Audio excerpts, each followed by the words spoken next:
If I can't have that guy, I'd rather just die alone. I'd rather die alone.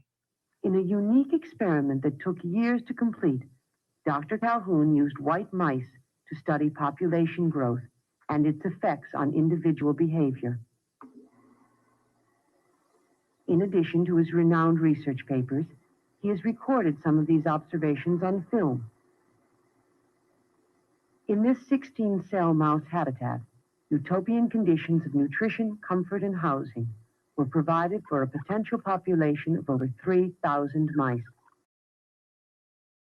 So in case you guys missed that, utopian conditions of living, drink, food, shelter, etc. were provided for a potential population of 3,000. Utopian conditions, meaning utopia simply means like heaven, heavenly conditions, like incredible comfort. Let's call it that. Similar to the conditions that we live in today in the West. You might think you're struggling, you might think you're living in hardship, but compare that to 1, 2, 3, 4, 500 years ago. We are also living in utopian conditions in the developed world. So bear that in mind. Everything is taken care of. All your needs are handled. Utopian conditions.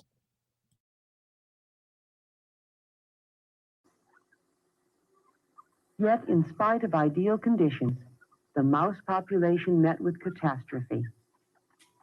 Individuals were kept track of by color markings on their fur.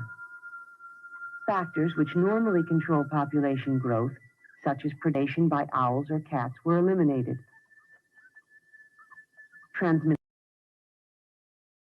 going to address this comment real quick because this is important to the ladies. It's easy to say, let your dad and uncle look for a husband for you, but a woman who actively looks for a husband is shamed in the Middle Eastern culture. Lol, a man is supposed to ask, not a woman. All right, die alone. Die alone. If your shame is preventing you from going out there because you're worried about what other people will say, die alone. I don't care. Nobody else does either. Do you understand, Nora? Die alone. Swallow that pride. Swallow that shame. I know women have a greater aversion towards failure in general, which by the way is one of the reasons why men tend to outperform women in the workplace. Men are more willing to take risks and fail and fail and fail again than women are. Women are more safe in that regard. Men are more risk takers. Makes sense. Men had to go out and hunt. Women had to stay at home, look after the baby, right? But you're going to have to fight that urge, that impulse. Otherwise, you may well die alone. Don't sit here making excuses. It's on you, baby girl. It's on you. Fix it or don't. Die alone. Nobody cares. But don't complain. Transmissible disease was also reduced. In effect, the mouse universe simulated the present situation of a continually expanding population of humans. To see how Dr. Calhoun's mouse universe grew, we'll use the familiar population graph again. Within the first 100 days, the mice went through the period Dr. Calhoun called strive. This was a period of adjustment. Territories were established and nests were made. The next period lasted about 250 days.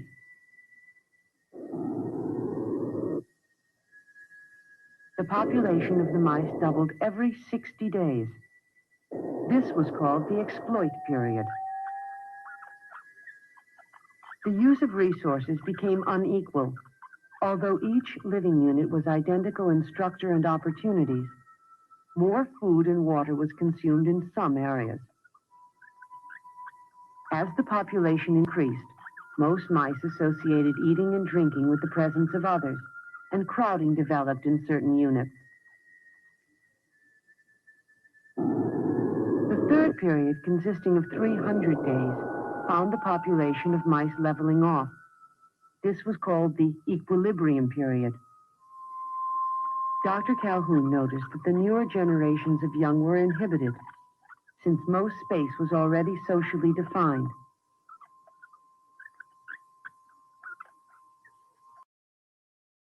Isn't that fascinating? That most new mice in that third generation were inhibited, since most spaces were already clearly defined and owned by the other mice. Now, of course, you can't make direct relationship towards human beings and so on. But let's just entertain this idea. And I know there are a number of problems with this experiment. I've had a doctor point them out to me, but it makes an interesting discussion. We live in such a comfortable world, in the developed world, which means what? There's not as many new things to do, create, produce as there once was when the world was developing. So a lot of men are finding it hard to find what their purpose is. They don't know what their purpose is. Before, their purpose was clear. I need to protect and provide for my woman. That protection and provision has been taken care of largely by the government, by security, police, and so on, which is great. We want that. We don't want insecurity. But the paradoxical effect is that we have a generation of young men who don't know what to do with themselves, twiddling their thumbs. What do I do? Well, what's my place in this world? I had an email the other day. I feel like I'm wondering. I'm going to get back to you, bro. I haven't got back to you yet. Said, I feel like I'm wondering. I don't know what I'm doing with myself. Isn't that interesting? Fascinating observation. At this time, some unusual behavior became noticeable. Violence became prevalent. Excess males strived for acceptance, were rejected, and withdrew.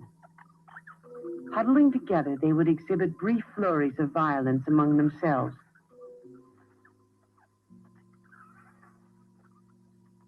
The effects of violence became increasingly visible.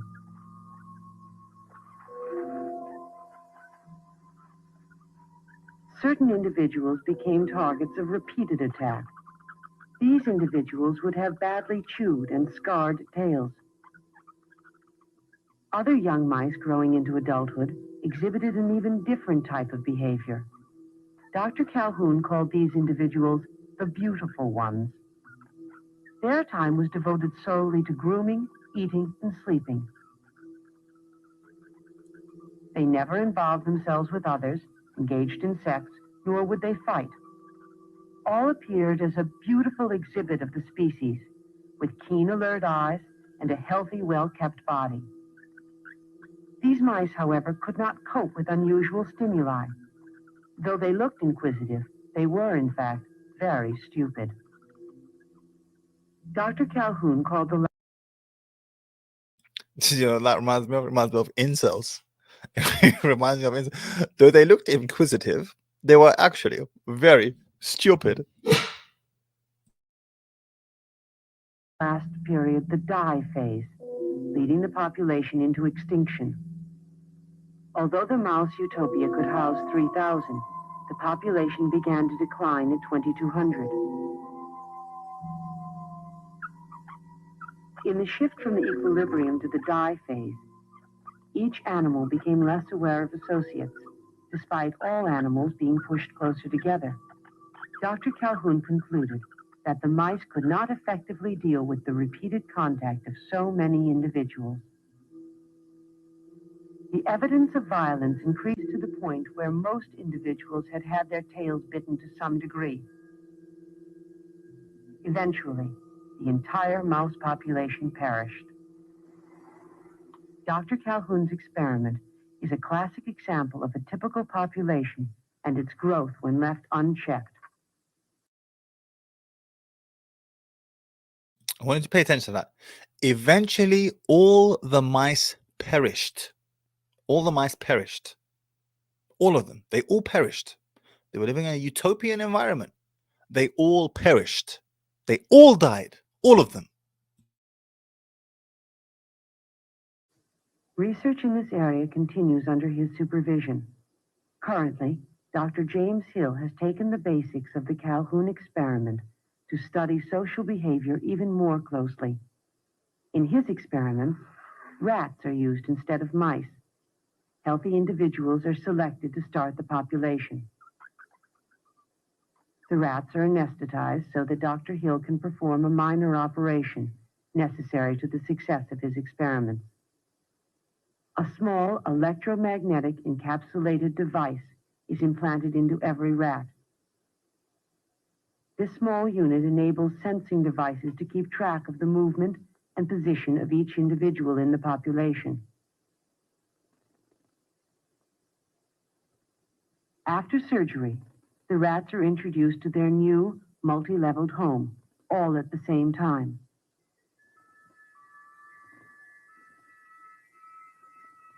The rats immediately begin to explore their new environment prior to organizing territories and nesting. Dr. Hill will trace how individuals move about in crowded situations. This movement is followed by tubular sensing devices. Every time a rat enters or passes through a tube, the unit detects and registers its presence. This constant movement is monitored by computer. Nesting activity is also studied. Dr. Hill has observed that the larger the population, the less care a mother gives to her nest and young. The same type of individuals that resulted in the mouse utopia are also emerging in the rat population. There are aggressives, asocials, and outcasts. Though these studies use animals, the findings about population growth and individual behavior are being closely compared to our own human population. Like all populations that have existed on this planet, many researchers believe that the human race has reached a crucial point in the exploit phase, a point where important decisions must be made and careful planning implemented if we are to survive. The study of plants. Now, I want to touch on this for a moment because the conclusion I sense they're trying to draw is that this was in the 70s, 80s, 90s, I can't even tell, is that there are too many human beings on the planet. So we need to check that. We need to check that before we overpopulate the earth. Well, Elon Musk released a tweet a couple of months ago where he said, the greatest threat to humanity right now is what? Depopulation. Depopulation. He said it's an even greater threat than technology, than tech turning against us and like Terminator style. What do they call it? Skynet. The greatest threat to humanity is depopulation. There are not too many of us. There's too little. Depopulation. We're not breeding quick enough. It's one of his tweets he released a few weeks back.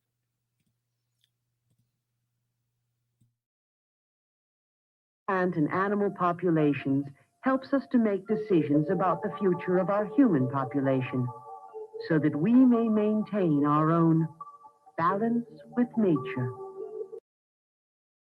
All right, I'm going to read to you the text that was sent with it because there's a few things in here that was mentioned that this documentary doesn't mention. And I'll start from here. As time went on, the females showed more and more aggressive behavior. Okay, in this utopian environment where everything was taken care of, females started showing more aggressive behavior, or we could say, for the purpose of this discussion, masculine behavior. Do we not have a lot more masculinas these days?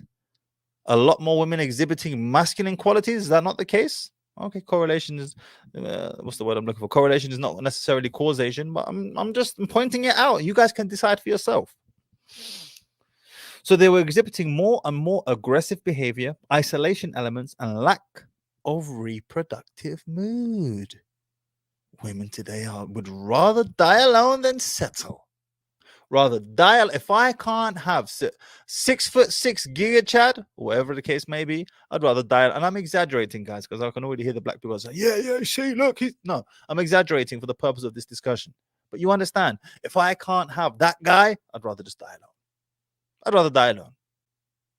Similar, same thing, same vein, same type of thing.